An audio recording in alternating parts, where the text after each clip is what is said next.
সুকান্ত বাইরে কেন? পুলিশের দ্বিচারিতা। এসআই সুকান্তকে ছেড়ে দেওয়ার প্রতিবাদে বিক্ষুব্ধ ছাত্র জনতার কেএমপি ঘেরাও, প্রধান ফটকে তালা। ইমরুল ইসলাম ইমনের তথ্যচিত্রে বিস্তারিত। পুলিশের উপপরিদর্শক এসআই সুকান্ত দাসকে পুলিশি হেফাজত থেকে ছেড়ে দেওয়ার অভিযোগ তুলে তার প্রতিবাদে খুলনা মেট্রোপলিটন পুলিশের সদর দপ্তর কেএমপি ঘেরাও করেছে বিক্ষুব্ধ ছাত্র জনতা। একই সঙ্গে কেএমপির প্রধান ফটকে তালা ঝুলিয়ে দিয়েছে তারা।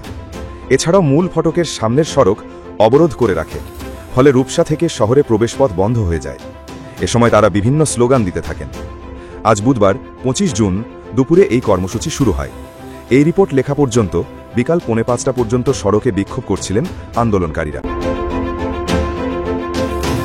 পুলিশের পক্ষ থেকে কোনো সাড়া না পাওয়ায় কেএমপি কমিশনারের পদত্যাগের এক দফা দাবি জানিয়েছে আন্দোলনকারীরা।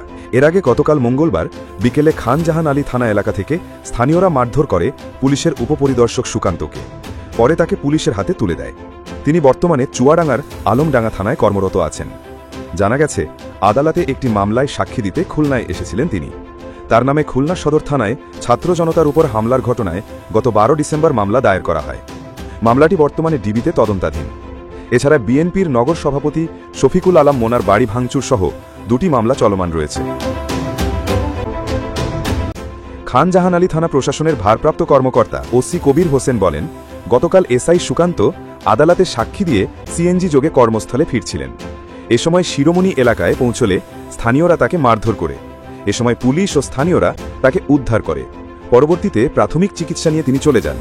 তার বিরুদ্ধে খানজাহান আলী থানায় কোনো অভিযোগ নেই।